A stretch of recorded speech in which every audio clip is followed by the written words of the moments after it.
అన్నయ్య చిరంజీవి గారి కంటే కూడా ముందు నెల్లూరులో మన మేనిఫెస్టోలో ప్రత్యేకించి చంద్రబాబు గారు ప్రతిపాదించింది ఆర్య వయసు సమాజానికి సంబంధించి మనకి కన్యక పరమేశ్వరుని వాసవి తల్లిని ఆత్మ బలిదానాన్ని మనకి అధికార దినోత్సవంగా ప్రకటించుకుంటామని. అలాంటి వైశ్య కులానికి చెందిన, నాకు తెలియదు, నా స్నేహితుడు నాకంటే సీనియర్, ఇదే ట్రంక్ రోడ్ లో భవానీ బుక్ సెంటర్ లో ఒక పుస్తకాల షాప్ ఉండేది.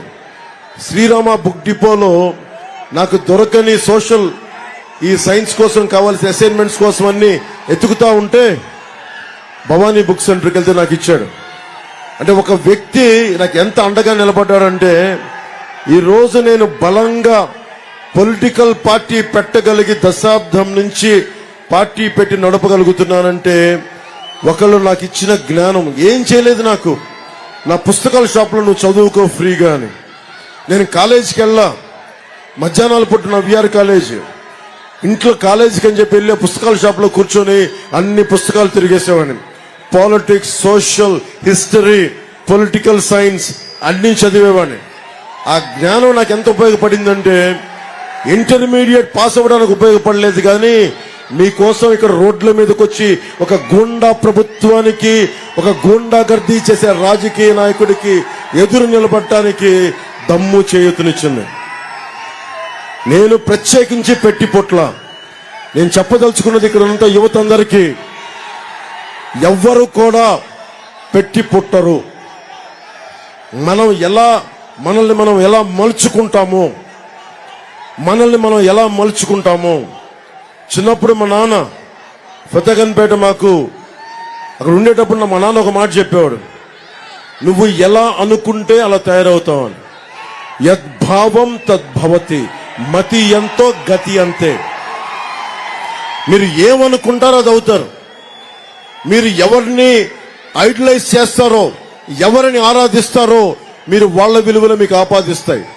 మీరు జగన్ని గుండెల్లో పెట్టుకుంటే మీరు కూడా జగన్ లాగే అవుతారు. మీరు స్వామి వివేకానందని పెట్టుకుంటే స్వామి వివేకానంద దారిలో వెళ్తారు. ఒక పుచ్చలపల్లి సుందరయ్య గారిని పెట్టుకుంటే ఆయన దారిలో వెళ్తారు. నేను పెట్టుకుంది అందరినీ సమిష్టిగా కలిపిన సమ్మేళనం, సమ్మిళితమైన ఒక జ్ఞానాన్ని.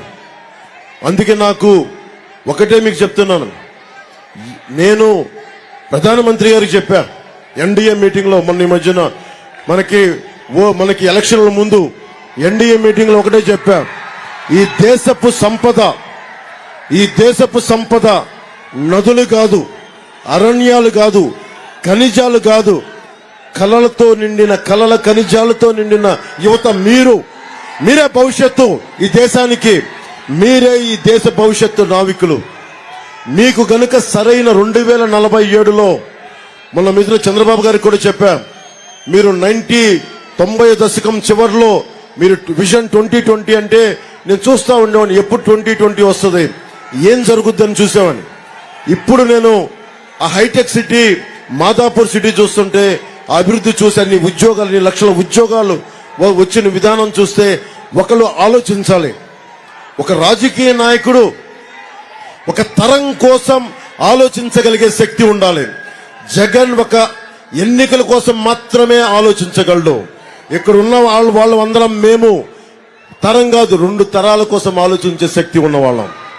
మోదీ గారు 2047కి ఆలోచిస్తా ఉన్నారు. భారతదేశం సూపర్ పవర్ అవ్వాలి అంటే మన భారతదేశంలో భాగం ఆంధ్రాలో భాగం భవిష్యత్తు మీరే, సింహభాగం మీరే. మిమ్మల్ని ముందుకు తీసుకెళ్లాలనేదే.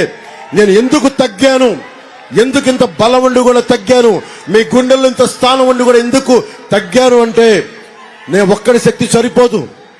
5 కోట్ల మందిని మొయ్యాలి అంటే ఒక దేహానికి ఒక రక్తనాళం సరిపోదు, ఒక దేశానికి ఒక నది సరిపోదు, ఒక రాజకీయ ప్రస్థానానికి ఈ ఒక తరం యువతకి చాలా మంది కదిలి రావాలి.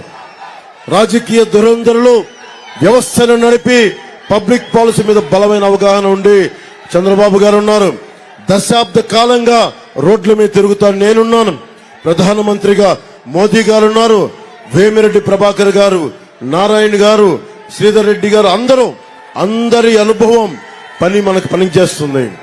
అందుకని మీకు అండగా ఉండటానికి ఎక్కడ నెగ్గాలో కాదు, ఎక్కడ తగ్గాలో తెలుసుకొని మిమ్మల్ని భుజాల మీద ఎక్కించుకోవడానికి, ఊరేగించుకోవడానికి, మీ భవిష్యత్తుని బంగారమయం చేయడానికి నేను వచ్చాను. నేను పిఠాపురం నుంచి పోటీ చేస్తున్నాను. అసెంబ్లీలో అడుగు పెడుతున్నాం. మనకి పట్టుమని 2 వారాలు కూడా లేదు. ఈ రోజు తీసుకునే నిర్ణయం, మీకు వచ్చే ఎన్నికల్లో తీసుకునే నిర్ణయం మీ భవిష్యత్తుది. అక్కడున్న చిన్న బిడ్డ ఉంది, ఎంత ఉంటాయి? 5-6 ఏళ్ళు ఉంటాయి. 5-6 ఏళ్ళు ఇట్లా అయిపోతాయి. రేపు పొద్దున 18 ఏళ్ళ బిడ్డ అయిపోవడం ఎంతోసేపు పట్టదు. కళ్ళు తిరిగితే కాలం గిర్రం తిరిగిపోద్ది. నేను పార్టీ పెట్టి దశాబ్దం అయిపోయింది. 2019 జగన్ వచ్చి కాలం గిర్రం తిరిగి 5 సంవత్సరాలు అయిపోయింది. కానీ మీ భవిష్యత్తు నలిగిపోయింది. సిపిఎస్ రద్దు చేస్తాడు, సిపిఎస్ రద్దు చేయలేదు. ఫీజు రీఎంబర్స్మెంట్ చేస్తాడు, ఫీజు రీఎంబర్స్మెంట్ చేయలేదు. ఫీజు రీఎంబర్స్మెంట్ డబ్బులు తీసుకెళ్లి 1300 కోట్ల రూపాయలు వైసీపీ రంగులు భవన్